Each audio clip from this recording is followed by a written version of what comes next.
ਵੀ ਸਾਹਿਤ ਚੈਨਲ ਤੇ ਸਾਰਿਆਂ ਦਾ ਸਵਾਗਤ ਹੈ।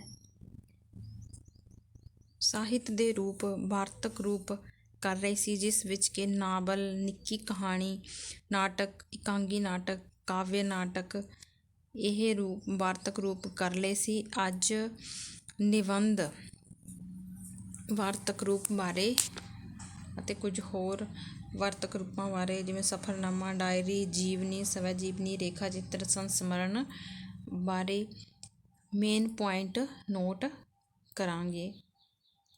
ਨਿਬੰਧ ਆਧੁਨਿਕ ਵਾਰਤਕ ਸਾਹਿਤ ਦਾ ਸਭ ਤੋਂ ਵਿਕਸਿਤ ਅਤੇ ਸੁਧਰਿਆ ਹੋਇਆ ਰੂਪ ਮੰਨਿਆ ਜਾਂਦਾ ਹੈ। ਸਾਹਿਤ ਦੇ ਰੂਪ ਵਜੋਂ ਨਿਬੰਧ ਦਰਮਿਆਨੇ ਜਿਹੇ ਆਕਾਰ ਦੀ ਗਦ ਰਚਨਾ ਹੈ। ਅਜਿਹੀ ਰਚਨਾ ਹੈ ਜੋ ਕਿ ਕਿਸੇ ਵਿਸ਼ੇ ਉੱਪਰ ਸਰਸਰੀ ਜਿਹੀ ਝਾਤ ਪਾਉਂਦੀ ਹੈ। ਨਿਬੰਧ ਅਕਸਰ ਵਿਚਾਰ ਪ੍ਰਧਾਨ ਹੁੰਦਾ ਹੈ। ਸਾਹਿਤ ਰੂਪ ਵਜੋਂ ਨਿਬੰਧ ਨੂੰ ਵਿਸ਼ੇਸ਼ਤਾ ਪ੍ਰਦਾਨ ਕਰਨ ਦਾ ਸਿਹਰਾ ਚਾਰਲਸ ਲੈਬ, ਜੋ ਕਿ 1775 ਤੋਂ 1834 ਈਸਵੀ ਤੱਕ ਇਹਨਾਂ ਦਾ ਜੀਵਨ ਕਾਲ ਹੈ, ਦੇ ਸਿਰ ਵੱਜਦਾ ਹੈ। ਚਾਰਲਸ ਲੈਬ ਨੇ ਇਸ ਨੂੰ ਵਿਸ਼ੇਸ਼ਤਾ ਪ੍ਰਦਾਨ ਕੀਤੀ। ਉਸਨੇ ਸਭ ਤੋਂ ਪਹਿਲਾਂ ਅਨੁਭਵ ਕੀਤਾ ਕਿ ਨਿਬੰਧ ਦਾ ਮੁੱਖ ਧਰਮ ਨਿੱਜੀ ਰੰਗਣ ਵਿੱਚ ਡੁੱਬਿਆ ਹੋਣਾ ਚਾਹੀਦਾ ਹੈ। ਨਿਬੰਧ ਨਿਰੋਲ 20ਵੀਂ ਸਦੀ ਦੀ ਪੈਦਾਵਾਰ ਹੈ।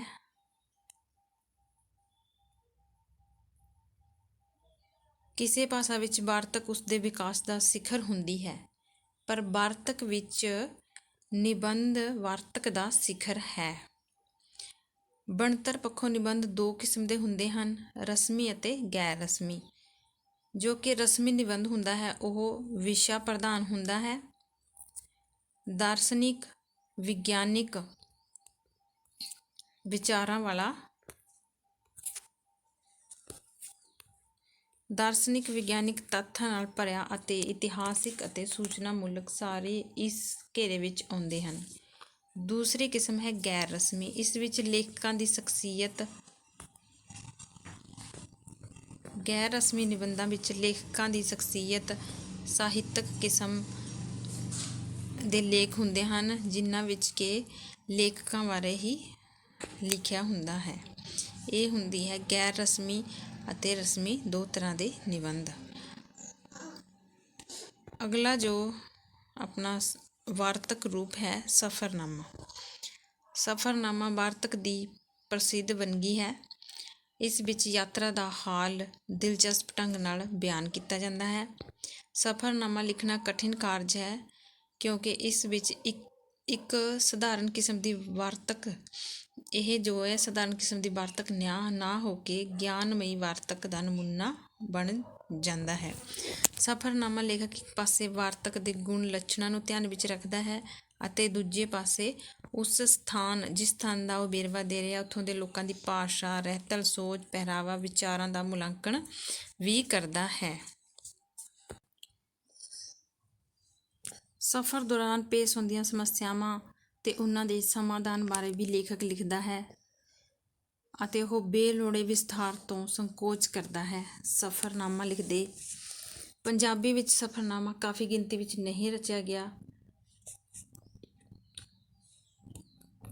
ਕੁਝ ਪ੍ਰਸਿੱਧ ਸਫ਼ਰਨਾਮੇ ਇਸ ਪ੍ਰਕਾਰ ਹਨ। ਲਾਲ ਸਿੰਘ ਕਮਲਾ ਅਕਾਲੀ ਦਾ ਮੇਰਾ ਰੂਸੀ ਸਫ਼ਰਨਾਮਾ ਤੇ ਬਲਰਾਜ ਸਾਹਨੀ ਦਾ ਮੇਰਾ ਪਾਕਿਸਤਾਨੀ ਸਫ਼ਰਨਾਮਾ ਪੰਜਾਬੀ ਸਫ਼ਰਨਾਮਾ ਸਾਹਿਤ ਵਿੱਚ ਅਦੁੱਤੀ ਰਚਨਾਵਾਂ ਮੰਨੀਆਂ ਜਾਂਦੀਆਂ ਹਨ। ਇਸ ਤੋਂ ਅਗਲਾ ਵਾਰਤਕ ਰੂਪ ਹੈ ਡਾਇਰੀ। ਡਾਇਰੀ ਨਿਰੋਲ ਨਿੱਜੀ ਰੰਗਤ ਵਾਲਾ ਸਾਹਿਤ ਰੂਪ ਹੈ ਤੇ ਅੰਗਰੇਜ਼ੀ ਦਾ ਸ਼ਬਦ ਹੈ ਜੋ ਡਾਇਰੀ, ਉਹ ਪੰਜਾਬੀ ਅਤੇ ਹਿੰਦੀ ਵਿੱਚ ਇਸੇ ਤਰ੍ਹਾਂ ਜਿਉਂ ਦੀ ਤਿਉਂ ਵਰਤ ਲਿਆ ਗਿਆ ਹੈ। ਅੰਗਰੇਜ਼ੀ ਵਿੱਚ ਡਾਇਰੀ ਲੈਟਿਨ ਸ਼ਬਦ ਡਾਇਸ ਤੋਂ ਲਿਆ ਹੈ, ਜਿਸ ਦਾ ਅਰਥ ਹੈ ਰੋਜ਼ਾਨਾ ਜਾਂ ਪ੍ਰਤੀ ਦਿਨ। ਜਦੋਂ ਕੋਈ ਵਿਅਕਤੀ ਤਾਰੀਖੀ ਸੰਮਤ ਤੇ ਸਮਾਂ ਦੱਸਦਾ ਹੋਇਆ ਘਟਨਾਵਾਂ ਨੂੰ ਤਰਤੀਬ ਵਿੱਚ ਲਿਖਦਾ ਹੈ ਤਾਂ ਉਹ ਡਾਇਰੀ ਹੁੰਦੀ ਹੈ। ਡਾਇਰੀ ਕਿਸੇ ਹੱਦ ਤੱਕ ਰਿਪੋਰਟ ਦਾ ਬੋਧ ਕਰਵਾਉਂਦੀ ਹੈ। ਇੱਕ ਰਿਪੋਰਟ ਦੀ ਤਰ੍ਹਾਂ ਉਸ ਵਿੱਚ ਤਾਰੀਖ, ਸਮਾਂ, ਘਟਨਾਵਾਂ ਤਰਤੀਬ ਵਿੱਚ ਲਿਖੀਆਂ ਜਾਂਦੀਆਂ ਹਨ। ਕਈ ਵਾਰ ਨਿਬੰਧ ਜਾਂ ਕਹਾਣੀ ਵੀ ਡਾਇਰੀ ਸ਼ੈਲੀ ਵਿੱਚ ਲਿਖੇ ਜਾਂਦੇ ਹਨ। ਕੁੱਲ ਮਿਲਾ ਕੇ ਡਾਇਰੀ ਇੱਕ ਅਜਿਹਾ ਸਾਹਿਤ ਰੂਪ ਹੈ ਜਿਸ ਵਿੱਚ ਨਿਜਤਵ ਦੀ ਸੁਰ ਉਗੜਦੀ ਹੈ।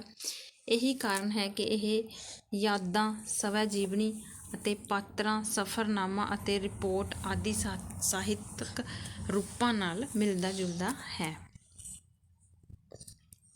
ਇਸੀ ਡਾਇਰੀ ਅੱਗੇ ਹੈ ਜੀਵਨੀ। ਜੀਵਨੀ ਦਾ ਅਰਥ ਹੈ ਜੀਵਨ ਦਾ ਕਲਾਤਮਕ ਬਿਰਤਾਂਤ। ਜਦੋਂ ਕਿਸੇ ਵਿਅਕਤੀ ਵਿਸ਼ੇਸ਼ ਦੇ ਸਮੁੱਚੇ ਜੀਵਨ ਨੂੰ ਕੋਈ ਦੂਸਰਾ ਵਾਰਤਕ ਰੂਪ ਵਿੱਚ ਪੇਸ਼ ਕਰਦਾ ਹੈ ਤਾਂ ਉਸਨੂੰ ਜੀਵਨੀ ਕਿਹਾ ਜਾਂਦਾ ਹੈ।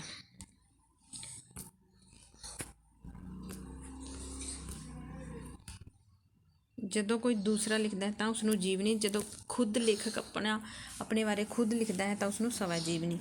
ਜੀਵਨੀ ਆਧੁਨਿਕ ਵਾਰਤਕ ਸਾਹਿਤ ਦੀ ਲੋਕਪ੍ਰਿਯ ਵੰਨਗੀ ਹੈ।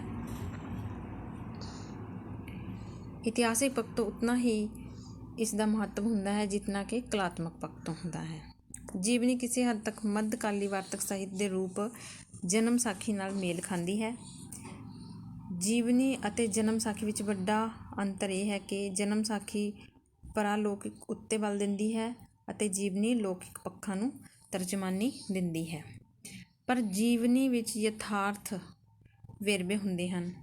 ਜੀਵਨੀ ਕਿਸੇ ਸਮਾਜਿਕ, ਰਾਜਨੀਤਿਕ, ਧਾਰਮਿਕ ਸ਼ੋਹਰਤ ਵਾਲੇ ਮਹਾਂਪੁਰਖ ਦੀ ਲਿਖੀ ਜਾਂਦੀ ਹੈ ਜਿਸ ਦਾ ਮਨੋਰਥ ਹੁੰਦਾ ਹੈ ਕਿ ਉਸ ਮਾਡਲ ਨੂੰ ਸਾਹਮਣੇ ਰੱਖ ਕੇ ਹੋਰ ਲੋਕਾਂ ਨੂੰ ਪ੍ਰਗਤੀ ਕਰਨ ਵੱਲ ਪ੍ਰੇਰਿਤ ਕਰੀਏ। ਇਉਂ ਜੀਵਨੀ ਇੱਕ ਤਰ੍ਹਾਂ ਦਾ ਕਲਾਤਮਕ ਸੱਭਿਆਚਾਰਕ ਦਸਤਾਵੇਜ਼ ਹੁੰਦੀ ਹੈ। ਜੀਵਨੀ ਤੋਂ ਬਾਅਦ ਵਾਰਤਕ ਰੂਪ ਸਵੈ ਜੀਵਨੀ। ਸਵੈ ਜੀਵਨੀ ਲੇਖਕ ਆਪਣੇ ਆਪ ਆਪਣੇ ਜੀਵਨ ਦਾ ਬਿਰਤਾਂਤ ਲਿਖਦਾ ਹੈ। ਸਵੈ ਦਾ ਅਰਥ ਹੈ ਖੁਦ ਅਤੇ ਜੀਵਨੀ ਦਾ ਅਰਥ ਹੈ ਜੀਵਨ ਬਿਰਤਾਂਤ। ਸਵੈ ਜੀਵਨੀ ਵਾਰਤਕ ਸਾਹਿਤ ਦਾ ਇੱਕ ਮਹੱਤਵਪੂਰਨ ਰੂਪ ਹੈ ਜਿਸ ਵਿੱਚ ਕਿ ਕਲਾਕਾਰ ਆਪਣੇ ਜੀਵਨ ਦੇ ਮਹੱਤਵਪੂਰਨ ਪਹਿਲੂ ਲਿਖਦਾ ਹੈ। ਸਵੈ ਜੀਵਨੀ ਡਾਇਰੀ ਸ਼ੈਲੀ ਵਿੱਚ ਅਤੇ ਲੜੀਵਾਰ ਘਟਨਾਵਾਂ ਵਿੱਚ ਇੱਕ ਸੁੰਦਰ ਤਸਵੀਰ ਪੇਸ਼ ਕਰਦੀ ਹੈ। ਸਵੈ ਜੀਵਨੀ ਸਵੈ ਚਿੱਤਰ ਹੁੰਦਾ ਹੈ, ਇਸ ਲਈ ਇਸ ਵਿੱਚ ਆਪਣੇ ਬਾਰੇ ਸੱਚੋ ਸੱਚ ਸਾਰੇ ਵੇਰਵੇ ਦਰਜ ਕਰਦਾ ਹੈ। ਸਵੈ ਜੀਵਨੀ ਇਤਿਹਾਸਿਕ, ਸਮਾਜਿਕ ਅਤੇ ਸੱਭਿਆਚਾਰਕ ਪੱਖ ਤੋਂ ਮਹੱਤਵਪੂਰਨ ਦਸਤਾਵੇਜ਼ ਹੁੰਦੀ ਹੈ। ਸਵੈ ਜੀਵਨੀ ਦੁਆਰਾ ਲੇਖਕ ਆਪ ਜਿਨ੍ਹਾਂ ਵਿਅਕਤੀਆਂ, ਘਟਨਾਵਾਂ ਤੋਂ ਪ੍ਰਭਾਵਿਤ ਹੁੰਦਾ ਹੈ, ਜਿਨ੍ਹਾਂ ਨੂੰ ਖੁਦ ਪ੍ਰਭਾਵਿਤ ਕਰਦਾ ਹੈ, ਉਹਨਾਂ ਦਾ ਕਲਾਤਮਕ ਵੇਰਵਾ ਪੇਸ਼ ਕਰਦਾ ਹੈ। ਸਵੈ ਜੀਵਨੀ ਵਿੱਚ ਸਵੈ ਜੀਵਨੀ ਤੋਂ ਬਾਅਦ ਵਾਰਤਕ ਰੂਪ ਹੈ ਰੇਖਾ ਚਿੱਤਰ। ਰੇਖਾ ਚਿੱਤਰ ਆਧੁਨਿਕ ਵਾਰਤਕ ਰੂਪਾਂ ਵਿੱਚੋਂ ਇੱਕ ਵਿਲੱਖਣ ਰੂਪ ਹੈ। ਇਸ ਵੰਨਗੀ ਦੀ ਵਾਰਤਕ ਵਿੱਚ ਕਿਸੇ ਸ਼ਖਸ ਜਾਂ ਸਾਹਿਤਕਾਰ ਦਾ ਅਕਸ਼ ਪੂਰੀ ਤਰ੍ਹਾਂ ਪੇਸ਼ ਹੁੰਦਾ ਹੈ। ਸੰਬੰਧਿਤ ਸ਼ਖਸੀਅਤ ਦੇ ਲੁਕੇ ਛਿਪੇ ਪੱਖ ਚਿੱਤਰ ਰਾਹੀਂ ਪੇਸ਼ ਹੁੰਦੇ ਹਨ। ਲੁਕੇ ਛਿਪੇ ਜੋ ਪੱਖ ਹਨ ਉਹ ਵੀ ਰੇਖਾ ਚਿੱਤਰ ਵਿੱਚ ਪੇਸ਼ ਕੀਤੇ ਜਾਂਦੇ ਹਨ।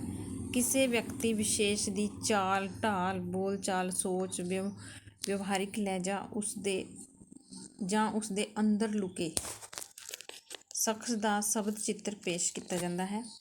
ਬਲਵੰਤ ਗਾਰਗੀ ਦੇ ਰੇਖਾ ਚਿੱਤਰ ਹਨ ਨਿੰਮ ਦੇ ਪੱਤੇ, ਸੁਰਮੇ ਵਾਲੀ ਅੱਖ, ਕੋਡੀਆਂ ਵਾਲਾ ਸੱਪ, ਹੁਸੀਨ ਚਿਹਰੇ। ਬਲਵੰਤ ਗਾਰਗੀ ਦੇ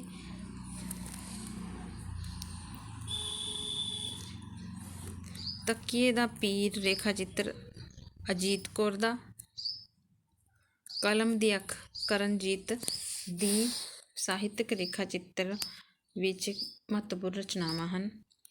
ਅੱਗੇ ਹੈ ਸੰਸਮਰਣ ਵਾਰਤਕ ਰੂਪ। ਯਾਦਾਂ ਦੇ ਸਹਾਰੇ ਜਾਂ ਯਾਦਾਂ ਨਾਲ ਸੰਬੰਧਿਤ ਵਾਰਤਕ ਰੂਪ ਨੂੰ ਸੰਸਮਰਣ ਕਿਹਾ ਜਾਂਦਾ ਹੈ। ਡਾਇਰੀ ਸ਼ੈਲੀ ਵਿੱਚ ਲਿਖੀ ਇਹ ਵਾਰਤਕ ਜੀਵਨੀ, ਨਿਬੰਧ ਜਾਂ ਰੇਖਾ ਚਿੱਤਰ ਨਾਲੋਂ ਵੱਖਰੀ ਸ਼ੈਲੀ ਵਿੱਚ ਰਚੀ ਜਾਂਦੀ ਹੈ, ਪਰੰਤੂ ਪੰਜਾਬੀ ਵਿੱਚ ਕੋਈ ਵਾਰਤਕ ਲੇਖਕ ਸੰਸਮਰਣ ਲੇਖਕ ਵਜੋਂ ਮਾਨਤਾ ਪ੍ਰਾਪਤ ਨਹੀਂ ਕਰ ਸਕਿਆ। ਉਂਝ ਇੱਕਾ ਦੁੱਕਾ ਹੀ ਪੰਜਾਬੀ ਵਿੱਚ ਸੰਸਮਰਣ ਦੇ ਰੂਪ ਮਿਲਦੇ ਹਨ। ਇਹ ਸੀ ਵਾਰਤਕ ਰੂਪ। ਉਸ ਤੋਂ ਅੱਗੇ ਸਾਹਿਤਕ ਅਧਿਐਨ ਵਿਧੀਆਂ UGC ਨੈਟ ਪੰਜਾਬੀ ਦੀ ਫਸਟ ਯੂਨਿਟ ਵਿੱਚ ਆਉਂਦੇ ਹਨ, ਜੋ ਕਿ ਆਪਾਂ ਅਗਲੀ ਵੀਡੀਓਜ਼ ਵਿੱਚ ਕੰਪਲੀਟ ਕਰਾਂਗੇ। ਜੇਕਰ ਵੀਡੀਓ ਪਸੰਦ ਆਏ ਤਾਂ ਲਾਈਕ, ਸ਼ੇਅਰ ਅਤੇ ਸਬਸਕ੍ਰਾਈਬ ਜ਼ਰੂਰ ਕਰ ਲੈਣਾ।